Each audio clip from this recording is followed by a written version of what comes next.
اللہ تعالیٰ نے قرآن مجید کے اندر نبی کریم صلی اللہ تعالیٰ علیہ وسلم کی تشریف آوری کے جو مقاصد بیان کیے ان میں سے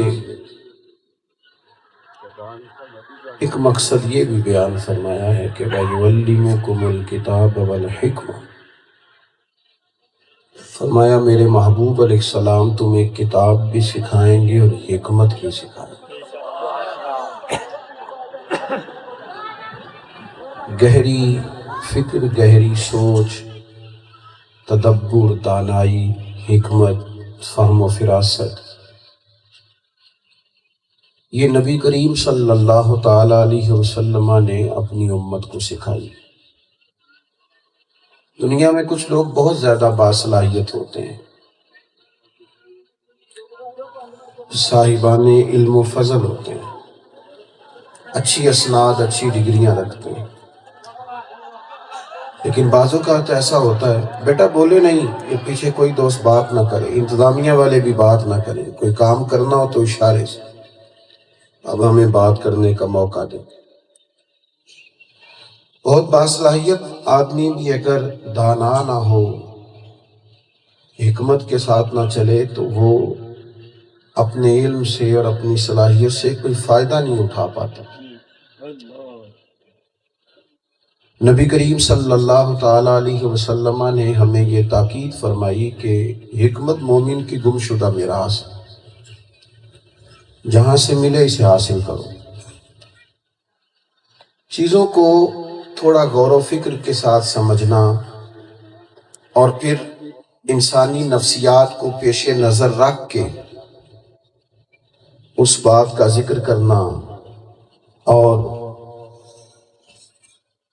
زمانے کے احوال سے آگاہی کر کے پھر کوئی خدمت سر انجام دینے کی کوشش کرنا، اس سے نفع حاصل ہوتا ہے۔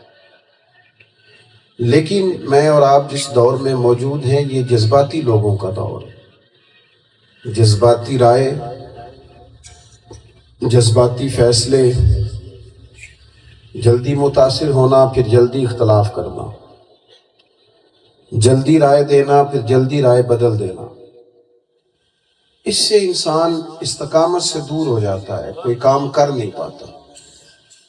اس بات میں کوئی شک نہیں کہ سوسائٹی، معاشرہ، چیزیں بڑی حد تک بگڑ گئی ہیں، لیکن یاد رکھیے گا کہ جب کوئی چیز بگڑ جائے تو اسے پھر ٹھیک کرنے کے لیے جذبات کے ساتھ ساتھ حکمت کی بھی ضرورت ہوتی ہے۔ جب تک تدبر نہ ہو، فہم نہ ہو، معاملہ فہمی نہ ہو، اتنی دیر تک چیزوں کو بہتر نہیں کیا جا سکتا۔ اور بالخصوص معاشرے کی اصلاح کے لیے بہت زیادہ گہری سوچوں کی، مضبوط منصوبہ بندی کی اور نہایت حکمت کی ضرورت ہے۔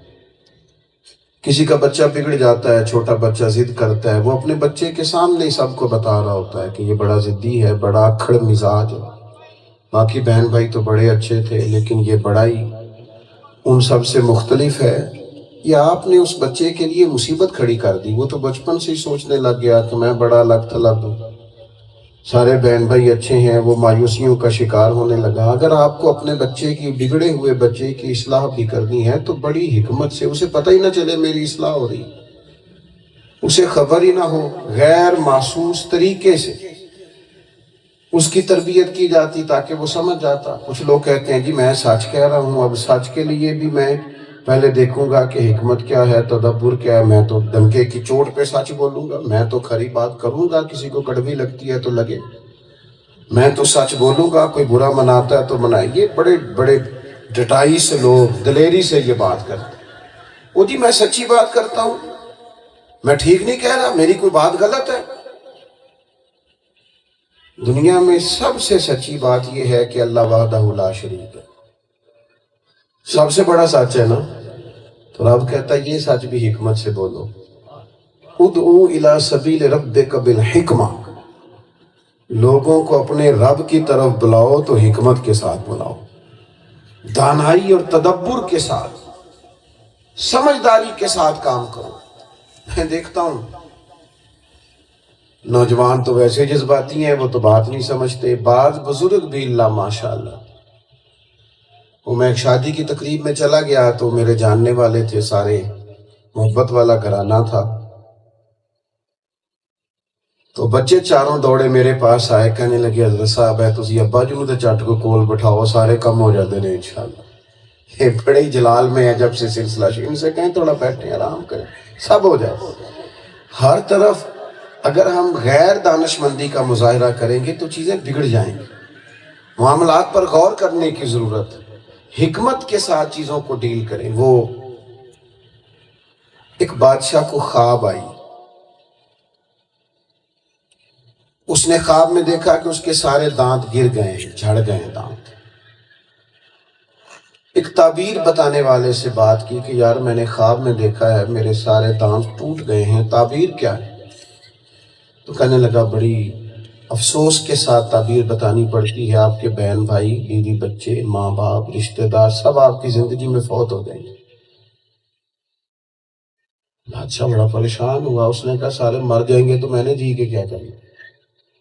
اس نے کہا پکڑو اسے سزا دو۔ تعبیر بتانے والے کو سزا ملی۔ ایک شخص نے کہا حضرت ایک اور بادشاہ ایک اور آدمی بھی تعبیر بتاتا ہے، بڑا کتاب و سنت کا گہرا علم رکھتا ہے، فقیہ ہے، سمجھدار ہے، بزرگان دین کے پاس بیٹھنے والا سمجھدار ہے، اس کو بلائیں۔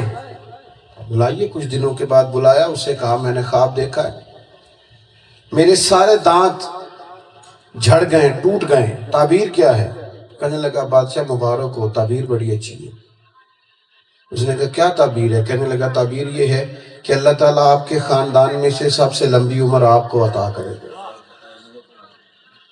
اس نے کہا اسے انعام دو، کتنی اچھی تعبیر بتائی۔ تعبیر ویسے دونوں نے ایک ہی نہیں بتائی، نہیں سمجھ آئی میرا خیال ہے بات، دونوں نے ایک ہی نہیں تعبیر بتائی۔ اس نے کہا سارے مر جائیں گے، اس نے کہا اللہ سب سے لمبی عمر ہے۔ تو ایک شاعر بولا نا، اس نے کہا بات اگرچہ بے سلیقہ ہو کلیم، پر بات کرنے کو سلیقہ چاہیے۔ بات اگرچہ بے سلیقہ ہو کلیم، پر بات کرنے کو سلیقہ چاہیے۔ آپ سلیقے سے بات کریں، طریقے سے بات کریں۔ وہ جو حدیث پاک نے فرمایا اپنی اولاد کی بھی عزت کرو، اس کا کیا مطلب ہے؟ کہ اپنے بچوں کے ساتھ بھی آپ کلام کریں تو احترام کے دائروں میں رہیں، لب و لہجہ اچھا دھلا ہوا صاف ستھرا ہو۔ میرے عزیز، اگر حکمت نہیں ہوگی، دانائی نہیں ہوگی تو کام کیسے چلے گا؟ بڑی سمجھداری کے ساتھ ماحول کو ٹھیک کرنے کی ضرورت ہے۔ میں نے پہلے کہا کچھ لوگ کہتے ہیں جی میں سچا آدمی ہوں، جی میں کڑوی بات کسی کو لگے میں سچ بول دیتا ہوں، تو میں کہا کرتا ہوں سچی بات کہاں کڑوی ہوتی؟ سچی بات تو میٹھی ہوتی ہے، آپ کا انداز کڑوا ہے۔ ورنہ دنیا میں سب سے زیادہ سچ مدینے والے محبوب نے بولا ہے، اور اتنا میٹھا کر کے بولا ہے کہ دلوں میں اتر گیا ہے۔ آپ لہجہ بدلنے کو تیار نہیں اور آپ سچ کو کڑوا کہہ رہے ہیں۔ تھوڑا سا تدبر دیکھیں، حکمت دیکھیں۔ ہم بھی نوجوانوں کی اصلاح کرتے ہیں، بعض اوقات لگتا ہے اصلاح نہیں ہو رہی، طنز ہو رہا ہے۔ یہ تربیت نہیں، یہ تنقید ہو رہی ہے۔ موضوعات مل رہے ہیں ہمیں تقریروں کے، واعظ و نصیحت کی۔ ایک انداز اصلاح کا نبی کریم علیہ السلام کا ہے، تربیت کا انداز حضور کا ہے۔ وہ دیکھیے کیسا ایک نوجوان آیا، عرض گزار ہوا، یا رسول اللہ صلی اللہ علیہ وسلم، معاذ اللہ ثم معاذ اللہ، مجھے بدکاری کی اجازت دے دیں۔ جتنے لوگ وہاں بیٹھے تھے سب کے چہروں پر غصہ آ گیا کہ یہ کیا لب و لہجہ اس کا۔ لیکن اللہ کے محبوب علیہ السلام نے اسے تھپکی دی اور پاس بٹھا لیا۔ آپ کی توجہ ہے میری بات پر؟ مجھے بدکاری کی اجازت دیں، حضور کی بارگاہ میں ایسے جملے بول رہا، بٹھا لیا قریب۔ حضور فرمانے لگے یہ بتا تو پسند کرتا ہے کوئی معاذ اللہ تیری بہن کے ساتھ بدکاری کرے؟ اس نے کہا سوال ہی نہیں پیدا ہوتا، ضرورت ہے کسی کی گویا؟ فرمایا ماں کے ساتھ، بیٹی کے ساتھ، خالہ کے ساتھ، پھپھو کے ساتھ۔ اس نے کہا سوال ہی نہیں پہ ضرورت ہے کسی کی؟ تو محبوب فرمانے لگے بھیا جس سے تو گویا اجازت مانگ رہا ہے وہ بھی تو کسی کی بیٹی ہوگی، وہ بھی تو کسی کی بہن ہوگی، کسی کی خالہ پھپھی لگتی ہوگی۔ اگر ہم چاہتے ہیں کہ سوسائٹی میں سب کی مائیں بہنیں بیٹیاں گندی نظروں سے اور میلی اور ترچھی نگاہوں سے بچیں، تو پھر سب سے پہلے ہمیں اپنی نظریں پاک کرنی ہوگی. تو پھر محبوب نے اس کے سینے پہ ہاتھ بھی پھیرا اور دعا بھی کی. کہنے لگا حضور آج کے بعد یہ خیال بھی کبھی ذہن میں نہیں لاؤں. تو آپ ڈیل تو حکمت سے کریں، آپ دانائی اور تدبر کے ساتھ چیزوں کو لیں، لیکن تنقید کر دینا، طنز کر دینا، نوجوان نسل کو بری طرح سے ہر وقت اپنی جو ہے وہ باتوں کا نشانہ بنائے رکھنا، اس سے کہاں اصلاح ہو. تربیت کے لیے مناسب حکمت عملی کی ضرورت. اچھی تدبیر کریں، اچھے طریقے سے چیزوں کو دیکھیں، لیکن ہم نے ایسا کوئی منصوبہ بڑی معذرت کے ساتھ نہ گھر کے بزرگ غور کرتے ہیں کہ ان بچوں کو واپس دین کی طرف کیسے لائیں، نہ اس پر سوچتے ہیں، نہ ہمارے دینی اداروں میں مساجد میں ہمارے منتظمین کو ایسا بہترین بندوبست کرتے ہیں کہ ان کے لیے آگاہی اور شعور کی بلندی کا کوئی بندوبست کیا جائے. ہمارا ہر چیز بدل گئی، ہر چیز میں تبدیلی آ گئی، ہر حکمت لوگوں نے نئی سے نئی اختیار کر لی، لیکن ہم ہیں کہ وہیں بیٹھیں. وہ خاص غور و فکر جس کی ضرورت ہے وہ اپنانے. اور نوجوانوں سے بھی کہوں گا، کامیابیاں حکمتوں سے حاصل ہوتی ہیں. آپ کی طبیعت بڑی خراب ہو اور آپ ڈاکٹر کی دکان پہ چلے جائیں اور کہیں میں بڑا بیمار ہوں، تو وہ جو دوائی آپ کو شفا کے لیے دے گا نا کہ اس سے آپ کی طبیعت ٹھیک ہوگی، وہ بھی آپ سے یہ کہے گا کہ ایک گولی صبح لینا اور ایک گولی شام لینا. آپ کہیں جی مجھے جلدی بڑی ہے، میں نے جلدی ٹھیک ہونا ہے، سارا پتہ کھا لوں. تو وہ اگرچہ دوائی شفا کے لیے ہے، پر سارا پتہ کھانے سے آپ زیادہ بیمار ہو جائیں. حکمت یہ ہے کہ آپ مناسب خوراک لیں، مناسب پرہیز کریں، ٹھیک ہو جائیں گے. لیکن دانائی ہونی چاہیے، حکمت. دیکھیں ایک شخص آیا حضور کی بارگاہ میں، امام رازی نے لکھا ہے، اس نے عرض کی کہ چھوڑیں جی باتیں نہ کریں، ہمیں بات کرنے دیں، اللہ تعالیٰ آپ کو جزائے خیر دے. جی نہیں تو وہ میرے شور سے بولنے سے یہ تو اسی لیے لگایا جاتا ہے کہ سب کو آواز پہنچ جائے. تو میں تو آہستہ آہستہ بات کرنے والا، یہاں تو آپ کو شعلہ بیان خطیب بلانا چاہیے. اب میرے پاس شعلے کیا چنگاری بھی کوئی نہیں، تو میں آپ کے ساتھ کیسے بھائی جو بول رہا ہوں میں اسی طرح بول سکتا ہوں. اللہ تعالیٰ آپ سب کو جزائے. پیچھے آواز آ رہی ہے سب دوستوں؟ وہ تو اینڈ تک کہہ رہے ہیں آ رہی ہے، بس ٹھیک ہے ماشاءاللہ. سنیں آپ، اللہ جزائے خیر عطا فرمائے. ایک شخص آیا، اس نے عرض کی کہ میں کلمہ پڑھنا چاہتا ہوں لیکن میرے اندر 3 کمزوریاں ہیں، کوتاہیاں.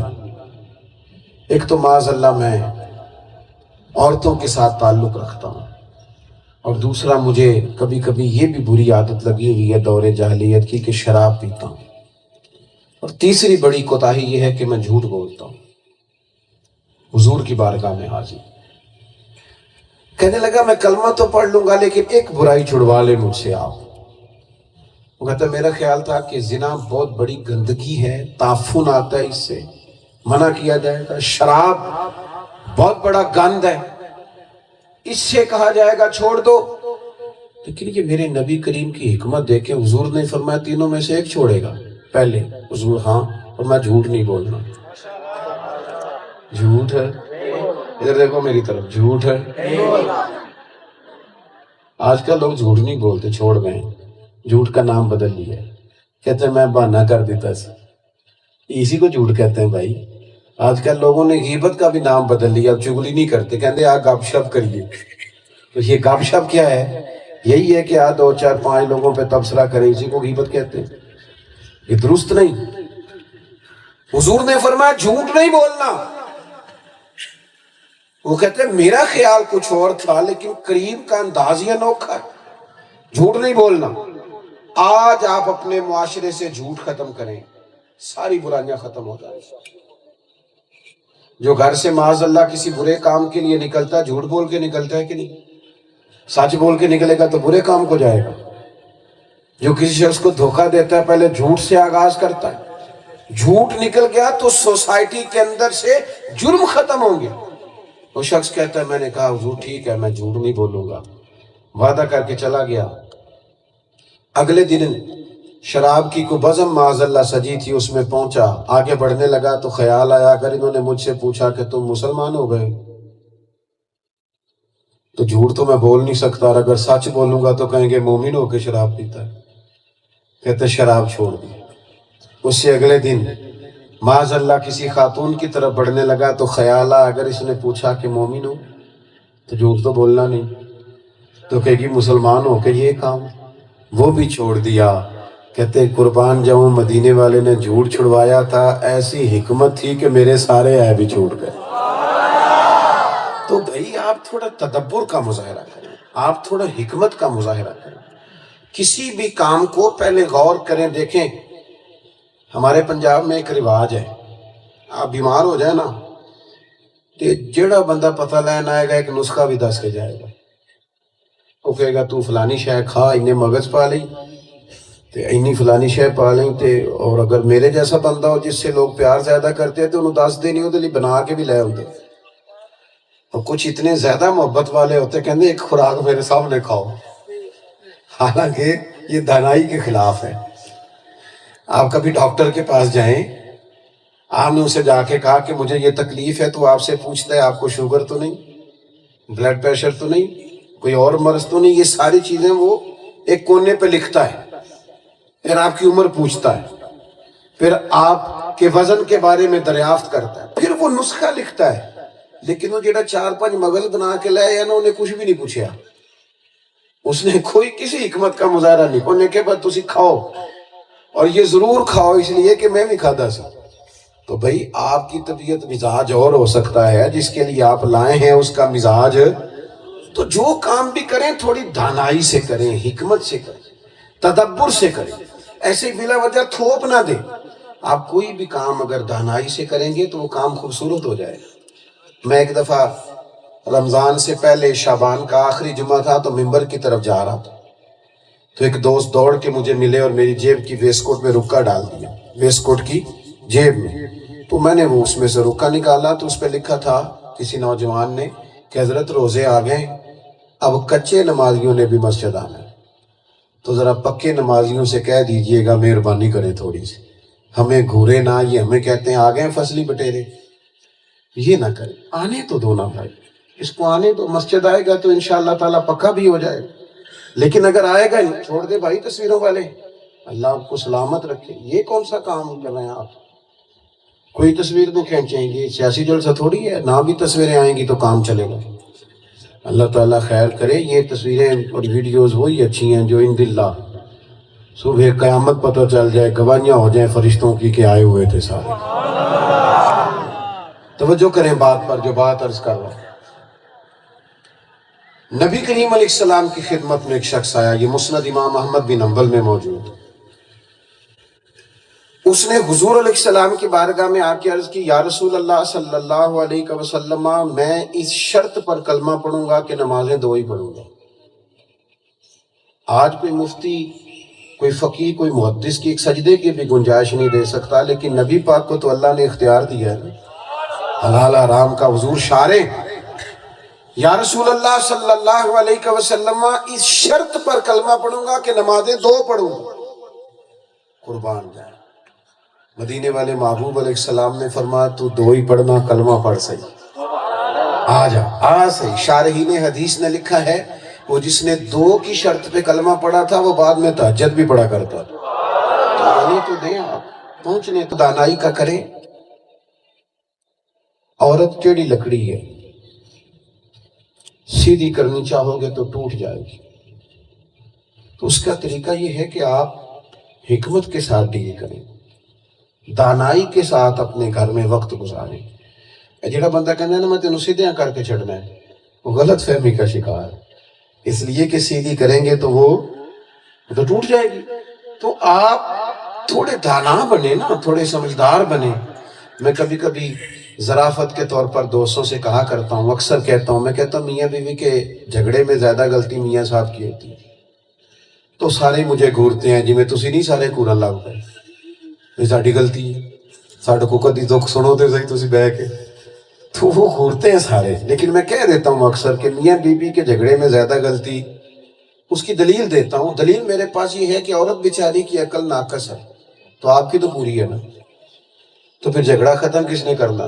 جس کی آدھی ہے کہ جس کی پوری ہے؟ تو جس کی پوری ہے وہ تو برابر کی بحث کر رہا ہے، جھگڑے پہ جھگڑا کر رہا ہے۔ اس کا کام تھا اپنا گھر بچاتا، اپنی اولاد بچاتا، حکمت کے ساتھ خاندان کو ڈیل کرتا، دانائی کا مظاہرہ کرے۔ میں بہت الجھ جاتا ہوں بعض اوقات، ہمارے دینی کام بھی بعض حکمت سے خالی ہے۔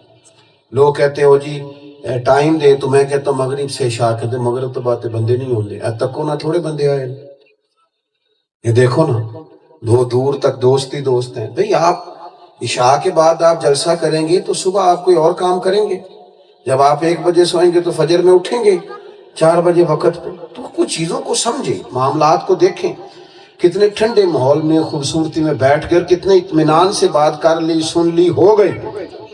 دانائی اختیار کریں، اپنی زندگی سے جذباتی پن اور فٹافٹ رائے دینا اور جلد بازی کا مظاہرہ کرنا اور چیزیں بہتر کیوں نہیں ہو رہی اور جناب فلاں بات جلدی ٹھیک کیوں نہیں ہو رہی، اس کو دیکھیں۔ ایک مثال دیتا ہوں، جتنے بھی انبیاء کرام علیہ السلام دنیا میں آئے سارے کامیاب ہو کے دنیا سے گئے۔ 950 سال کم و بیش تبلیغ کی حضرت نوح علیہ السلام، لیکن کچھ لوگ مسلمان ہوئے، پر حضرت نوح علیہ السلام کامیاب گئے۔ کیوں؟ کہ جو ڈیوٹی اللہ نے لگائی تھی وہ ڈیوٹی انہوں نے پوری دی ہے۔ باقی انقلاب تو رب کی حکمت ہے، کب آنا ہے۔ ہمارے ذمہ جو ڈیوٹی ہے وہ ڈیوٹی ہم نے، ہمارے استاد کہا کرتے تھے پتر مسجد دھیان نہ کھولنی ہے تے صفاں وقت نہ بچھانیاں نے تے اذان ٹائم نہ دینی، نمازی اللہ کال دے گا۔ تو اگر مسجد ہی وقت پہ نہ کھولی جائے، ڈیوٹی ٹھیک نہ کی جائے اور پھر کہا جائے کہ نمازی نہیں آ رہے، تو یہ انداز بھی درست نہیں ہے۔ نہایت حکمت سے اور بالخصوص فیصلے حکمت سے کریں۔ یہ جذباتی کام چھوڑ دیں کہ میری بہن کا بیٹا تو فل نکمہ ہے، میری بیٹی پڑھی لکھی ہے، سمجھدار ہے، پر وہ بہن آ گئی سی انہیں پیروں تے دوپٹہ رکھتا سی، تو آپ نے بیٹی کی قربانی دے دی جذبات میں آ نکمے کے ذمہ لگا دی اپنی بیٹی، ایک بد اخلاق آدمی کے پلے باندھ دی، صرف یہ کہ بھائی آ گیا تھا، صرف یہ کہ بہن آ گئی۔ یہ جذباتیت ہے۔ بچوں کی قربانیاں نہ دیں، اپنی جگہ دینی پڑتی۔ آپ جذبات میں آ کے مجھے فلاں نے کہہ دیا تھا تو میں مان گیا، کیوں مان گئے آپ؟ ساری زندگی بچی اور بچے کو آپ نے عذاب میں ڈال دیا۔ کہیں بچی کا اخلاق برا ہوتا ہے اور ہم یہ دیکھیں کہ میری رشتہ دار ہے، ہم بچے کا نکاح کر دیتے ہیں۔ پوچھیں اس خامن سے جس کے گھر میں بچے تو ہو گئے ہیں پر بیوی کا اخلاق ٹھیک نہیں، وہ کتنی تکلیف میں وقت گزارتا ہے۔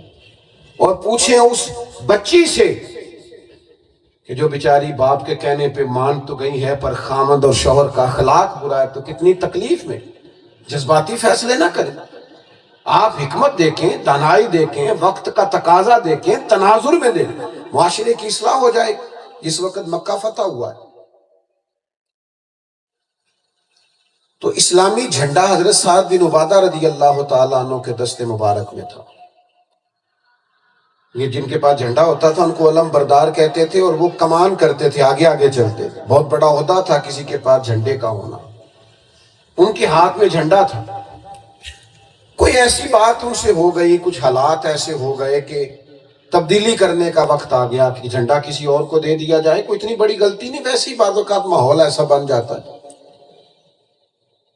تو صحابہ فرماتے ہیں بڑے پریشان تھے کہ آدمی بڑا باکمال ہے، خدمات بہت زیادہ ہیں، جلیل القدر صحابی ہیں، اور اتنی جلیل القدر ہستی سے جھنڈا لینا اور حساس بھی بڑے، لیکن قربان جائیں نبی کریم علیہ السلام نے فرمایا پریشان نہ ہو، لے لیتے ہیں جھنڈا۔ فرماتے ہم بڑے، ہمارے دل مد و جزر میں تھے، اوپر نیچے ہو رہے تھے، یہ کیا ہوگا؟ کوئی ایسی بڑی بات بھی نہیں، لیکن حالات کچھ عجیب ہو گئے، ان سے جھنڈا لینا پڑے گا۔ حضور نے فرمایا لے لیتے ہیں، کچھ بھی نہیں ہوتا۔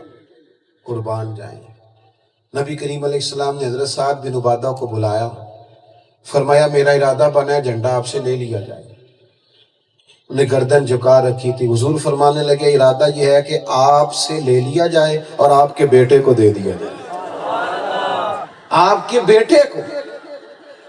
بیٹا باپ کی جگہ پہ آ کے کھڑا ہو جائے نا تو باپ اتنا خوش ہوتا ہے، وہ سمجھتا ہے لو میں تو آزاد ہو گیا، کمال ہو گیا، میرا بیٹا میری سیٹ سنبھالنے لگا۔ جس بات پہ انہوں نے پریشان ہونا تھا نا، اس بات پہ وہ راضی ہو گئے۔ حضور میرا پتر اب کمان کرے گا، میرا بیٹا جھنڈا پکڑا کرے گا، آگے آگے چلے، خوش ہو گئے۔ ان کا سارا اور ناز سے بلند ہو گئے۔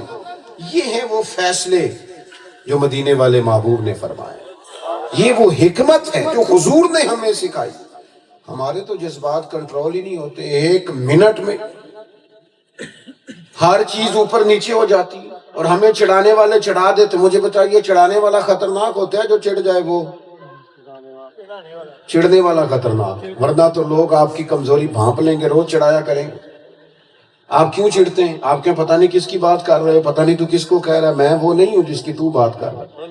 اپنے اندر حوصلہ لائیں، تدبر لائیں، حکمت لائیں، معاملہ فہمی لائیں، چیزیں دانائی سے آگے بڑھتی ہیں، حکمت کے ساتھ معاملات آگے چلتے، وقت کی رفتار اور تقاضوں کو سمجھیں، قوم کی نبض کو جانیں، اپنے بچوں کے خیالات پر غور کریں، کیا سوچتے ہیں، کیا بولتے ہیں، کیا کہتے ہیں، کہاں پہنچ گئے، ان کے ساتھ گفتگو کریں، دوستی اپنے بچوں سے لگائیں، ان کے سوالات کو سنیں اور جذباتی طور پر نہ سنیں، ان کی رائے لیں۔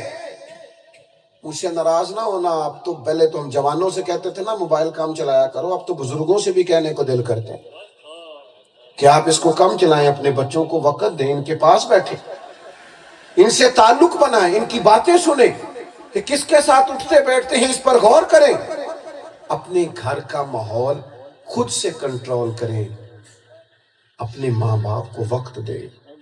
آپ کہتے ہیں میں دوائی وقت پہ دیتا ہوں ابا جی کو، اماں جی جب کہتی ہیں میں کپڑے لا کے دیتا ہوں، اماں جی کو فون کریں، اس طرح یاروں کو کہتے ہو نا آج روٹی نہیں کھانی میں آؤں گا کٹھے چلے گی، اماں کو فون کریں، اماں آج تساں پکانی تے میں تاں کھانی، کہیں اماں سے، اسے دوائی نہیں لینی پڑے گی، طبیعت ٹھیک ہو جائے گی۔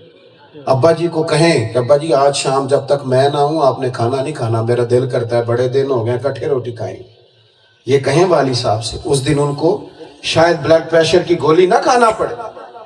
ہم نے چیزوں کو محبت سے لینا اور حکمت سے لینا ہی چھوڑ دیا ہے۔ میں پیسے دیتا ہوں، میں خرچہ دیتا ہوں، تو جب تو نہیں دیتا تھا تب بھی ان کا گزارا ہوتا تھا، جب تو بچہ تھا تب بھی یہ کپڑے پہنتے۔ انہیں وقت دے، ان کے پاس بیٹھ، ان سے پیار کر، ان کی بات سن، ان کی دل جوئی کر، ان کے ساتھ وقت گزار۔ یہ کریں گے تو انشاءاللہ چیزیں بڑی جلدی بہتر ہو جائیں گی۔ میرا رب فضل کر دے، ہمیں توفیق دے تاکہ ہم دانائی کے ساتھ آگے بڑھ سکیں۔ اللہم صلی علی سیدنا و مولانا محمد معدن الجود والکرم وآلہ وبارک۔ وقت میں خوبصورت بزم سجائی گئی، اپنی بارگاہ میں قبول فرما۔